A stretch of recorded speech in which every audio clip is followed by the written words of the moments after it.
सम्मानित गार्जियन जी, आप पिंटू प्रधान जी, घमंड। अच्छा, आज के समय में जो कहता है कि भाई हमारे अंदर घमंड नहीं है तो जान लो उसी बड़ा झूठा क्यों ये नहीं बन। घमंड थोड़ा बहुत सबके अंदर होता है। अब वो जरूरी ना है घमंड के कारण क्योंकि मेहरारू उठाए लो वो अलग घमंड नहीं भाई। घमंड का मतलब यह होता है किसी को अपने बल के ऊपर घमंड होता है। से पहलवान जी लोग हैं गुरु जी, तो वो चुनौती दी है कि आवाज है के माई दूध पियाए हुई है वो आई जा लड़ ले। तो एक तरफ उनके अंदर ये विश्वास है कि मैं जीतूंगा, लेकिन जो कहे कि जकरे माई दूध पियाए हुए हमें सार लड़ ले, जान लो करे अंदर घमंड बा। और ये 100 रुपए का सम्मान विजय यादव जी अहिरन का पूर्वा से बहुत बहुत धन्यवाद। राजकरण यादव जी जज्जौर की ऐतिहासिक सजमी से 100 रुपया। महाराज दीन यादव जी जज्जौर की ऐतिहासिक सजमी से आपके भी द्वारा 100 रुपए का सम्मान। और पूज्य बाबू जी रामपथ चौधरी जी निवावा की ऐतिहासिक सजमी से 105 रुपया। बहुत बहुत धन्यवाद। वंशराज चौहान जी जज्जौर की ऐतिहासिक सजमी से 100 रुपया। बहुत बहुत धन्यवाद। केहू के अपने बल के ऊपर घमंड बा, केहू के ऊपर अपने धन के ऊपर घमंड बा, केहू के अपने सुंदरता पे घमंड बा, केहू के अपने मेहरारू पे घमंड बा। के कहा गलत नहीं बा। मेहरारू के ऊपर घमंड भैया आज के समय में के नहीं करी जे करे लगे मेहरारू लायक बा, वफादार बा। कहो भैया नीला ड्रम में डाले वाले समय में मेहरारू अगर तुम्हें पूजे तो करे ऊपर घमंड नहीं करबा। कहो वैसे तो ऐसे बड़ा घमंड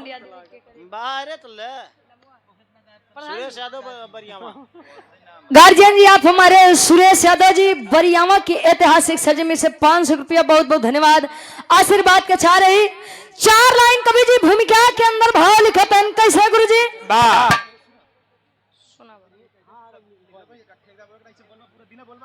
हाँ ठीक, दादा बैठा वो अब हमरे दादा से समझा दो। वाह वाह, चलो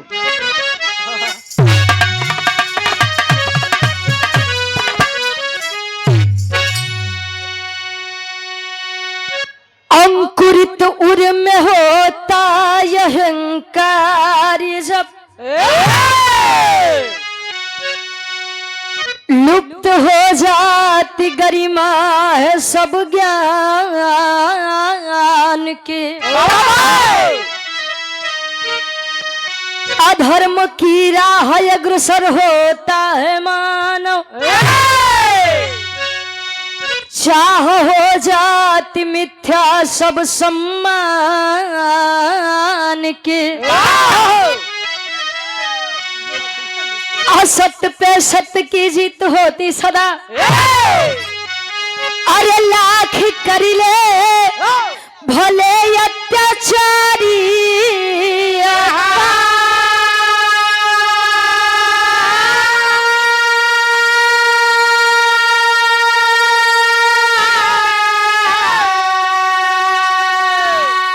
अरे फूटता है घड़ा पाप का एक दिन, और रोक सकता नहीं वह कुल का पतन।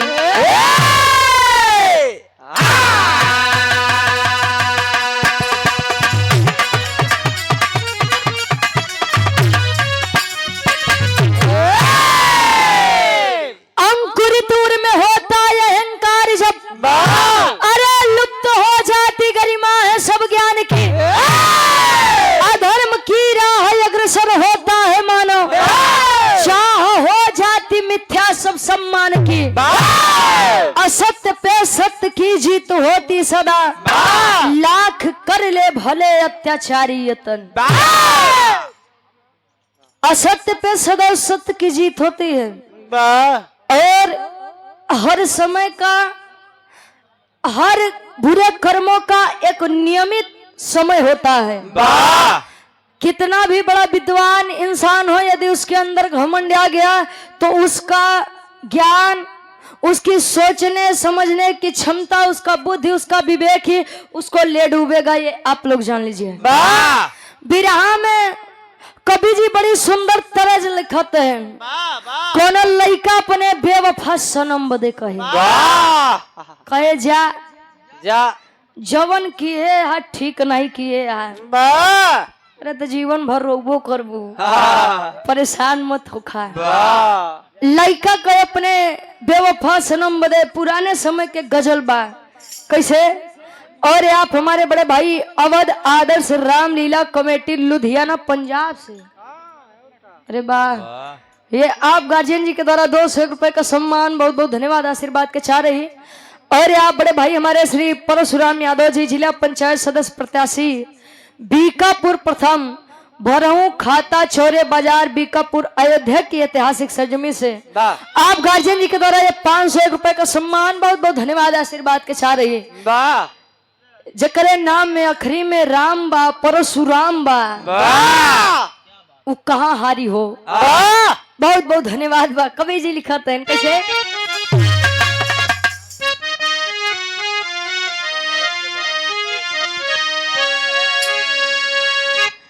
अरे मेरे खून दिल की मेहंदी, मेरे खून दिल की मेहंदी, हाथों में ना लगाना, मेरे खून दिल की मेहंदी, हाथों में ना लगाना, मेरे खून दिल की मेहंदी, हाथों में ना लगाना, मेरे खून दिल की मेहंदी। अरे मेरे खून दिल की मेहंदी,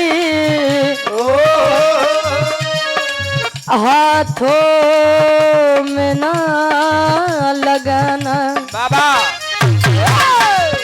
जब निकले मेरा जनाजा, जब निकले मेरा जनाजा, सहनाइयाँ बजाना बजाना, जब निकले मेरा जनाजा, सहनाइयाँ बजाना बजाना, जब निकले मेरा, सहनाइयाँ बजाना बजाना, जब निकले मेरा जनाजा। कहे मेरे खून दिल की मेहंदी, हाथों में ना लगाना, जब निकले मेरा जनाजा, सहनाइयाँ तुम बजाना। जा बेवफा। अरे बस कर यार, कुल बदुआ तू ही दे बा। कवि जी तवे से बढ़िया फर्ज में लिखते हैं नहीं, ये जिंदगी साहब, ये जिंदगी बड़े भाग्य से मिलती है। हमारे पूर्वज कहा करते थे कि 84 लाख योनियों में भटकने के बाद एक मानव तन मिलता है, और जब यह तन मिला है तो उसे नेक काम में लगा लीजिए। नेक काम, नेक काम, बढ़िया काम। संसार में केवल 2 ही लोगों का नाम हुआ है, केकर जाना था, या तजे बढ़िया काम करे ओकर नाम, या तजे बड़ा खराब काम करे ओकर नाम। बीचे वाले के गिनतू कहूँ है नहीं बात, बीच वाले कोनो काम के है नहीं है। तू ढेर जानकारी है। कवि जी लिखते हैं एक लाइन, अगर जिंदगी मिली है साहब, अगर शाम हुई है, रात हुई है, तो सवेरा भी होगा। वैसे अगर इस जिंदगी में दुख आया है तो सुख भी आएगा। लेकिन कई लइकन के का दिमाग में चलत है बताइए आप लोगन के। कवि जी लिखते हैं,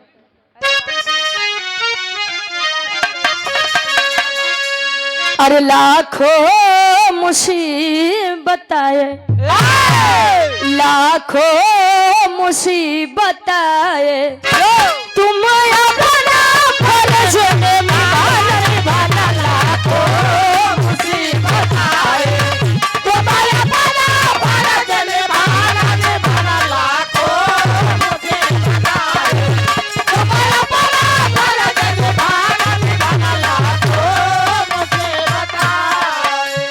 अरे लाखों मुसीबत है, उसे हंस के गले लगाना करीमों से हो ना बिछले, करीमों से हो ना बिछले, तुम्हें अपना फर्ज निभाना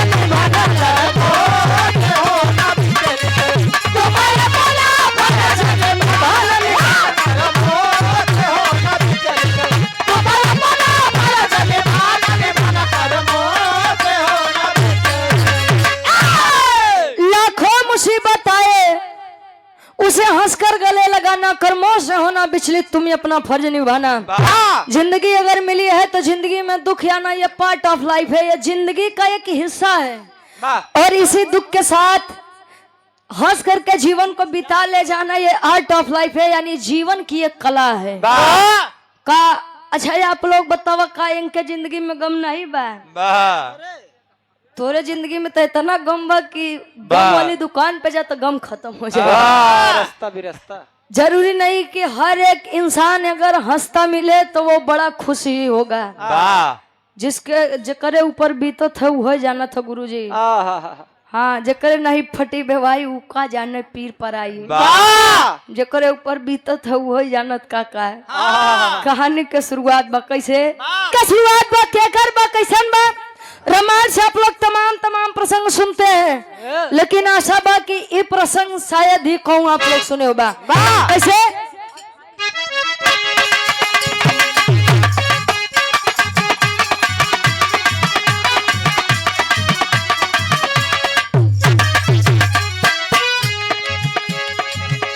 होता समय बलवान वेद शास्त्र बताते,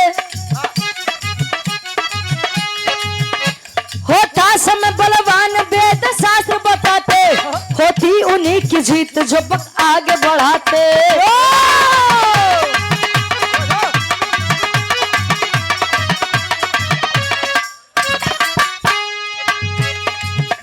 सीता हरण किया था कानन में दशानन, सीता हरण किया था कानन में दशानन, पापी कुलीन कर्म किया घोर या पावन।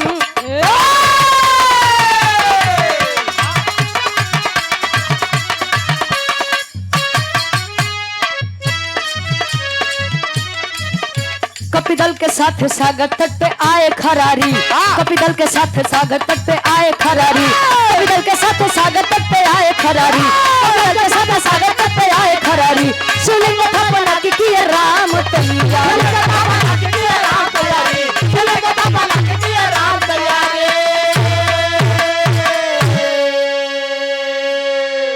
होता समय बलवान वेद शास्त्र बताते और होती उन्हीं की जीत जो पग आगे बढ़ाते। पुरुष बलि हो तो नहीं गुरुजी, समय हो तो बलवान।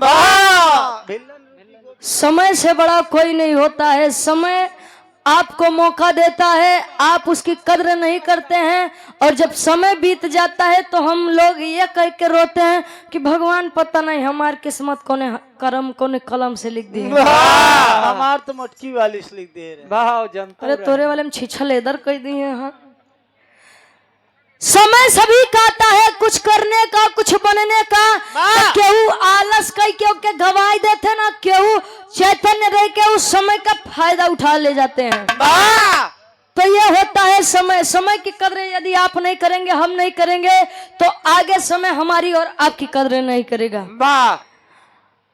आप लोग जानते हैं प्रभु श्री रामचंद्र जी की शादी हुई, राज तिलक होना था। सोचिए वो ईश्वर थे, सुबेरे उनका राज तिलक हो जाता रहन, 12 समय के फेरा राज तिलक तो नहीं मिला, लेकिन 14 वर्ष के वनवास मिल गया। चाहते तो राम जी भी यही कहते कि हम ईश्वर, हम कहाँ जाए भाई, हम भी राजपाट भोगेंगे, कहाँ जाएंगे। माई सीता जी कहती ना कि अबे हम नया नया आए ही, घाम शीत लगे कुल हम खराब नहीं हो जाबो। वनवास हमारे सैया के मिला बा तो वनवास काटे हमारे सैया जाए, हम कहाँ जाई। अगर चाहते तो लोग कहते, लेकिन अच्छा गए, सीता जी का हरण हुआ रावण के द्वारा, तमाम बातें हुई, एक से बड़े एक वीर मारे गए। केवल राम जी, लक्ष्मण जी, बाकी जितनी सेना रही गुरु जी कुल भालू बानर।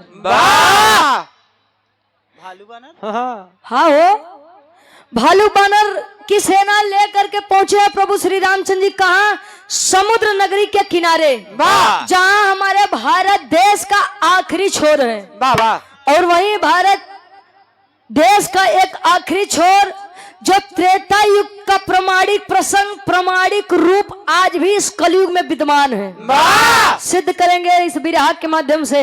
प्रभु श्री रामचंद्र जी अपने भक्त अनन्य भक्त प्रभु श्री रामचंद्र जी हनुमान जी से कहे का कहे एक लाइन गीत लगत बा गुरु जी कोनो दुल्ही अपने सैया जी से फरमाइश करत बा कैसे और आप हमारे गार्जियन जी इंद्रसेन यादव जी पहलवान जी हमारे अयोध्या की ऐतिहासिक सरजमी से ये 201 रुपए का सम्मान बहुत बहुत धन्यवाद आशीर्वाद के चाह रहे कि हम बच्चे अपनी कला में कामयाब रहे।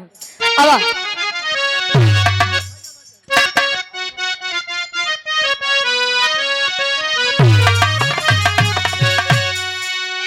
अरे बाली और झुमका भुलाई जा इमरे काका बाबा वाले के उम्र वाली है दादी हरे कहाँ अरे बाली और झुमका भुलाई जा नथुनी पगोली चले चप बनवाई दा बाली और झुमका भुलाई जा नथुनी पगोली चले चप बनवाई दा बाली और झुमका भुलाई जा नथुनी पगोली चले चप बनवाई कहे बाली और झुमका भुलाई जा नथुनी पगोली चले टप बनवाई दा। राम जी बैठे हैं जैसा कि आप लोग जानते होंगे राम जी और रावण जी के एक ही इष्ट थे एक ही आराध्य थे कौन थे स्वयं भगवान भोलेनाथ जी और भगवान भोलेनाथ जी का शिवलिंग पूजाता है। लाल जी लहरी गुरु जी एक गीत गावत रहन कि तीरथ के खाए पंडवा चले शिव जी लिंग पूजा में विष्णु अपन अंडवा तीरथ के खाए पंडवा चले विष्णु जी हरें अगर का पूजा था गुरु जी हुए शालिक राम और हमारी छोटी बहन है आस्था यादव जी। अच्छा ये हमारे गार्जियन जी की धर्मलिका साहब जी सुनील भैया के भांजी हैं आपके द्वारा 100 रुपए का सम्मान बहुत बहुत धन्यवाद। खूब बढ़िए यही हमारी दिल इच्छा है इस मंच के माध्यम से। अच्छा भगवान भोलेनाथ की बात को याद करके राम जी हनुमान जी से कहे हनुमान मेरे अंदर एक बात चल रही है अगर आप कहें तो हम कहे डालें। कहे स्वामी बोला कहे सुना बताओ तो क्या बतावे अब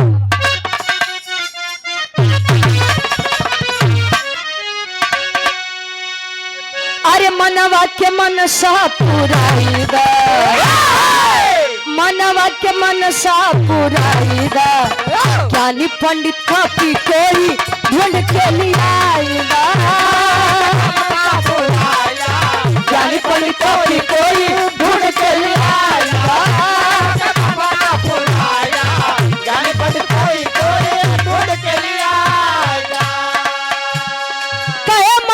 मनसा पुराई दा ज्ञानी पंडित कॉपी कोई ढूंढ के लिए आई दा। ध्यान देंगे समझने वाले लोग। अरे वाह हनुमान जी से कहें कि हनुमान जी मैं शिवलिंग की स्थापना करना चाहता हूँ कहे तब कहे काम करिए जाइए इस संसार का विश्व का जो सबसे बड़ा विद्वान पंडित हो संसार का जो सबसे बड़ा विद्वान पंडित हो आप उसे जा करके लेकर आइए। हनुमान जी हम ही का है बेटा क्यों तुम्हें बार बार याद दिलाना पड़ता है कौन चीज के बताओ तें कैसे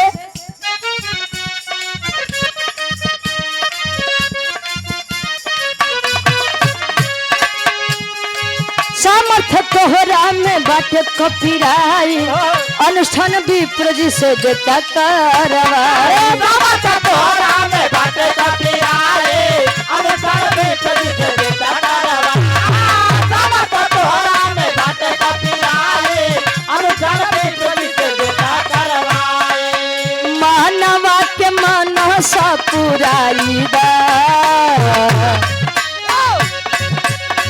मानवा के मनसा पुराई दा ज्ञानी पंडित कॉपी कोई डूब के लिया मानव के आका पुराया ज्ञानी पंडित कवि गोरे डूब के लिया मानव के मानवता पुराया ज्ञानी पंडित कवि गोरे डूब के लिया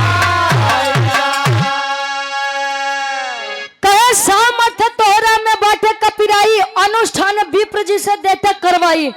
जानते हैं आप लोग कि हनुमान जी को हमेशा उनका बल याद दिलाना पड़ता था कि हनुमान जो कार्य तुम कर सकते हो वह कार्य बल्कि कोई और नहीं कर सकता है। कहो यही लोग कहें। अच्छा हनुमान जी को जब यह बात याद दिलाई गई कि बेटा हनुमान पहचानो खुद को, आप पवन पुत्र हो, हमारी इतनी बड़ी सेना है लेकिन उड़ान भरने का कार्य केवल आप कर सकते हो। हनुमानो जी बड़ा सीना चौड़ा करन। अरे तो बोला स्वामी कहाँ जाए के बाद कहे कि जाइए जो संसार का सबसे बड़ा विद्वान पंडित हो लेकर आइए जाइए। हनुमान जी उड़ान भरते हैं। ये गीत गुरु जी आपके ही क्षेत्र सुल्तानपुर में एक गांव है धम्मौर। धम्मौर का रहने वाले एक कलाकार थे जो इस गीत को गाए थे और यह गीत उस समय उतनी वायरल थी जितना आज सोशल मीडिया बा उतना उस समय में सोशल मीडिया नहीं रहे। पहले के समय में छोटी वाली मोबाइल रहते आदमी चिप लगाई के गाना सुने। अच्छा पहले के समय में ऐसा मोबाइल आवे भैया कि अगर वो गिर जाए हड्डी सॉरी बैटरी यहाँ गिर जाए, सिम बाहर निकल जाए, ग्लास बाहर निकल जाए, सबके जोड़ के केवल रबर लगाई दे फिर से लगाई दे तो फिर से चालू हो जाए। आज के समय में जितना महंगा फोन बा केवल एक बार गिर जाए बस। आज तो लीवर किडनी फेफड़ा कुल बह रहे आई। कितना आदमी ऐसा है कि मोबाइल बचावे के चक्कर में वो अपन जान दे मंजूर बनता। उगवैया गाय रहे कैसे एक गीत लगा बा आप के क्षेत्र सुल्तानपुर के गीत बा।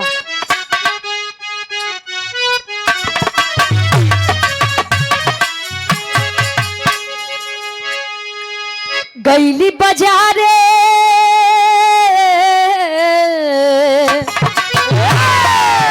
गैली बाजारे गोरिया गारे गैली बाजारे गैली बाजारे गोरिया गारे गैली बाजारे गोरिया गारे। अरे आशिक पाछारे से मारी रहे धक्का घूंघट करे भेदा गोल गोल गप्पा घूंघट करे भेदा गोल गोल गप्पा घूंघट करे भेदा गोल गोल गप्पा घूंघट करे भेदा। सब मेरे रुअन गोलगप्पा के बड़ा शौकीन होते। अच्छा एक और सही सही नाम का होते आप लोग जानत है? अखिलेश चाचा एक नाम गुपचुप।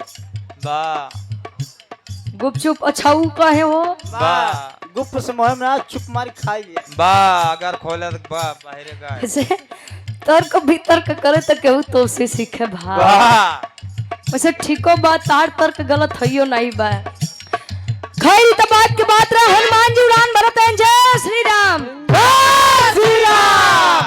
अब पहुंचतन कहा क्या बात है? रघुबर जो हारे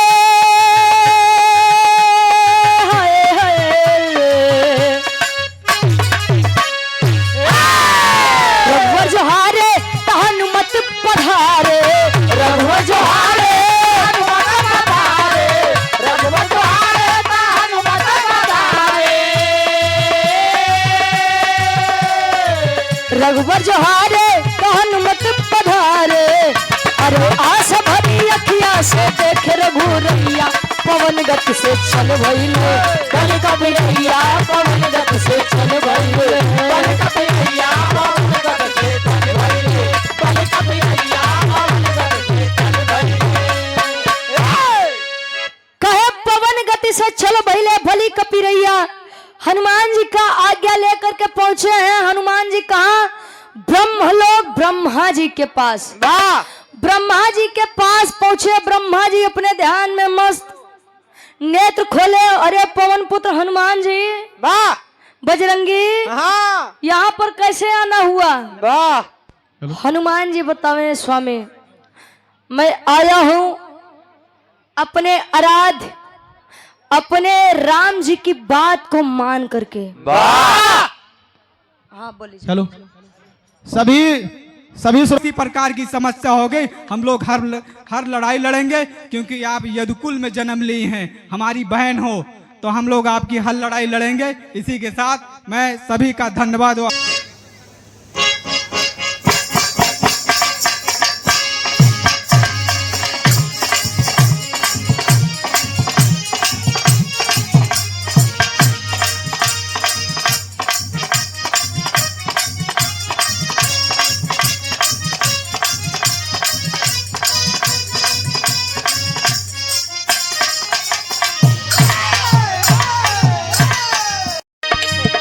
चाहने वालों की आवाज है, देश प्रदेश की आवाज है, जिन्हें विकास चाहिए उनकी आवाज है।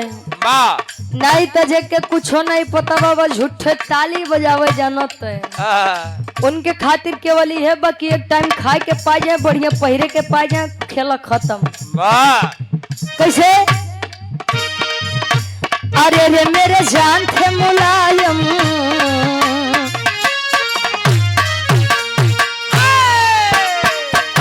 अरे रे मेरे जान थे मुलायम, देश के शान थे मुलायम, अरे रे मेरे जान थे मुलायम, देश के शान थे मुलायम, अरे रे मेरे जान थे मुलायम, देश के शान थे मुलायम, अरे रे मेरे जान थे मुलायम, देश के शान थे मुलायम। स्वागत है भैया अखिलेश का, अरे रे मेरे जान थे मुलायम, देश के शान थे मुलायम, स्वागत है भैया अखिलेश का।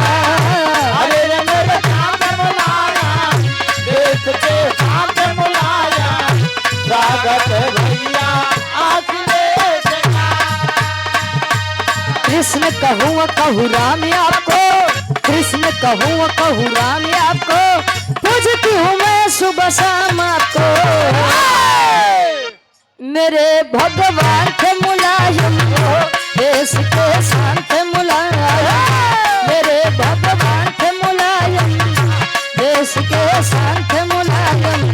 स्वागत है भैया अखिलेश का, अरे भगवान थे मुलायम, देश के शान थे मुलायम, स्वागत है भैया अखिलेश का, हे भगवान थे मुलायम, देश के शान थे मुलायम, स्वागत है भैया अखिलेश का। कहता है देश समाजवादी बनो, वादी बनो, भैया अखिलेश के साथी बनो। कहता है देश समाजवादी बनो, अरे वादी बनो, नेता अखिलेश के साथी बनो। समाजवादी बनो, अरे वादी बनो, नेता अखिलेश के साथी बनो। कहता है देश समाजवादी बनो, अब भैया अखिलेश के साथी बनो। इंसान इस संसार में जन्म लेता है तो उसकी सबसे बड़ी जाति होती है इंसानियत की जाति। इंसान इंसानियत की जाति तो समझ ही नहीं पाता है। चलो यहाँ ये बताओ कि भैया ए बड़का बाबू तू बड़ी है या वो छोटी है, ई जाति के नु फलाने जाति के आदमी हम परेशान है। पहले इंसानियत को देखिए। कहने को भारत देश आजाद है लेकिन आजादी स्वच्छंद रूप से नहीं मिली है। कहे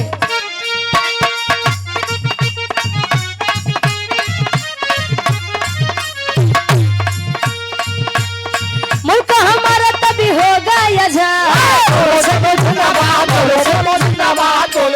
जिंदाबाद।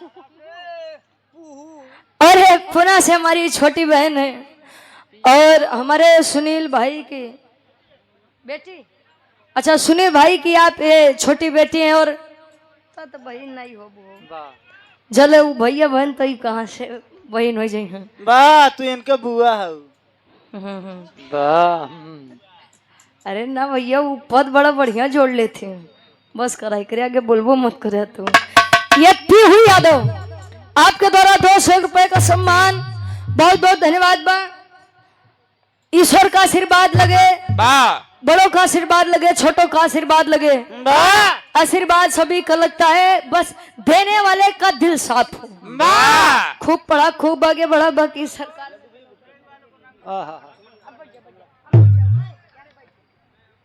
बढ़ जा, हमने साथ चलूंगा। मुल्क हमारा कभी होगा या जा, बोलो सत्य जिंदाबाद, बोलो सत्य जिंदाबाद, बोलो सत्य जिंदाबाद। देश के विरोधियों से बागी बनो, बागी बनो, भैया अखिलेश के साथी बनो।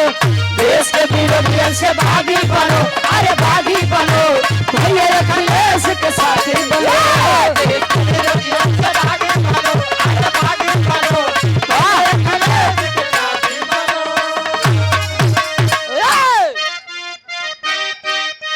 हाँ, ये हमारे पिंटू प्रधान जी के फरमाइश रही।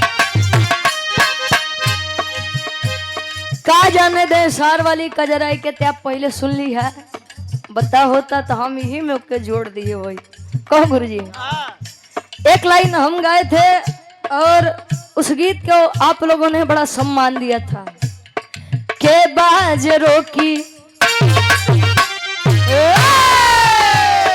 के बाज रोकी सपा के साइकिलिया, के बाज रोकी सपा के साइकिलिया,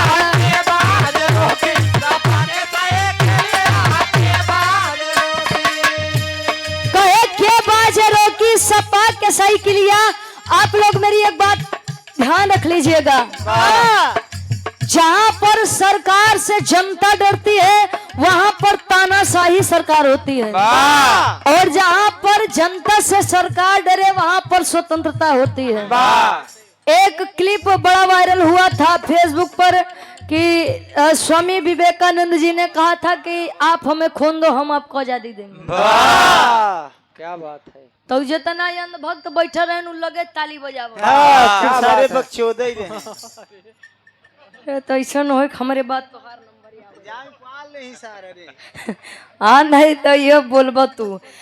अच्छा हम कहते कि मान लो जो कहूँ ठीक है बा, अगर ये बतावा जे ताली बजावत रहन का हो जिंदगी में झूठो नहीं पड़े रहन कि नारक के दिए रहन, या तो ओनो बेचारू मस्त रहा हो या कोनो न कोनो चीज में आगे पर रहन वो सबे। आया तो उन लोगों के अंदर ये कहने का हिम्मत ही नहीं था कि ये आप गलत बोल रहे हो। आड़ी बाड़ी में जो पढ़ी हो बताई दे नारक के दिए बा। शिवानी यादव ये हमारी छोटी बहन है, ये आपके द्वारा 50 रुपया, बहुत बहुत धन्यवाद। खूब पढ़ा, खूब पढ़ा है। खूब पढ़ा भैया, खूब पढ़ा है। बाकी हम बतोबे भाई कि सरकार में नौकरी के चक्कर में कुछ दिन भूले जाए, बाकी सरकार बदली तले देखा दिनों बदली। आज के समय में केवल यह बात पे टारगेट हो जाते हैं कि वो अहिर या अहिर हो के इतना आगे कैसे बढ़ जाते भाई। आजकल कुछ लोग इसी का शिकार होते जा रहे हैं। खैर भाई ठीक है बात कहें गुरुजी, सारों को समझिए बात को, राज को राज ही रहने दीजिए। राज को अंदर रहने दो।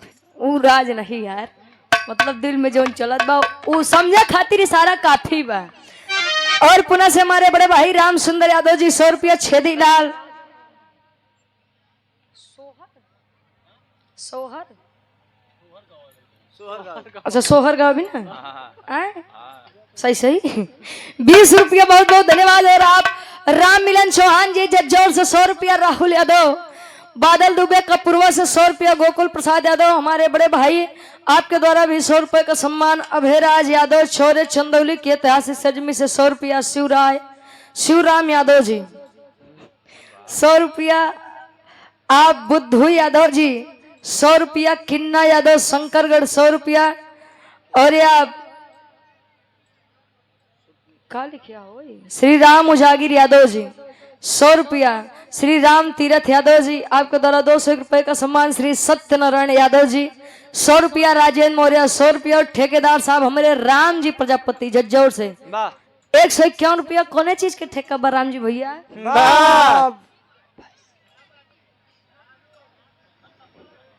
कौन चीज के ठेका बा गुरु जी भैंसी के ठेकेदार शटरिंग के ठेका बा अच्छा तू झूठे के व्यापारी बना दे बा आवा कहे के बाजे रोकी सपा के सही के लिया एक लाइन और कवि जी लिखते हैं कैसे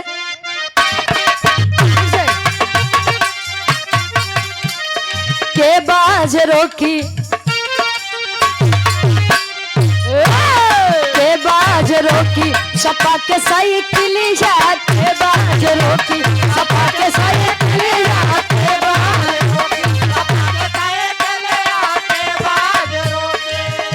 अरे मुंबई से लेके सफर कैलस दिल्लिया अरे मुंबई से लेके सफर कैलस दिल्लिया के बाज रोकी सपा के साइकिलिया के बाज रोकी